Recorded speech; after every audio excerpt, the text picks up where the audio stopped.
Dan here with Battlefield Curator, and I've got a Chinese Factory 26 SKS. Now I picked this one up from Classic Firearms, and it's really luck of the draw of what you get. By no means was I expecting anything of high collector value, but let me tell you something. Shooter value, an SKS is awesome. Now the SKS has been praised throughout history for being a very reliable and robust semi-automatic rifle. This one's dated 1967 and actually has a milled trigger group. So many modifications are also available for this rifle, so I can change this up if I wanted to. These carbines make for a great survival rifle, a great hunting rifle, a great sporter rifle, a great truck rifle, a great rifle to take to the range and shoot up a bunch of targets with. And it also is a rifle that you would use to pulverize the like button and subscribe. But seriously, it helps out with the YouTube algorithm.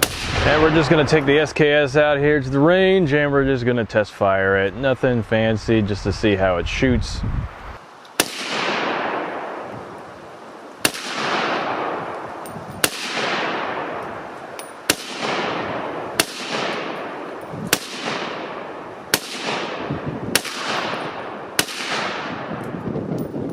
Now this one came from Classic Firearms as a cracked stock special. As you can see, I put a new stock on there.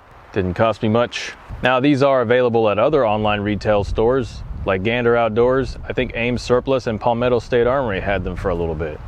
Right now, these rifles are pretty budget friendly. The 7.62 x 3.9 is a great intermediate cartridge. It does a lot of damage at medium ranges and is great for hog hunting. These SKS carbines also have threaded short lug barrels, which makes them better designed than some of the pin barrels and the stamp receivers that you would find in the newer SKSs. So I would say that these old factory SKS carbines do have some good solid historical features that are no longer seen on SKSs. So as far as the SKS carbine goes, I think it's a great platform for any beginner firearm enthusiast or shooter, or just anyone looking for something that they can just throw around, take to the range, and pew-pews. And if you're interested in surplus firearms, make sure you subscribe and check out some of my other videos.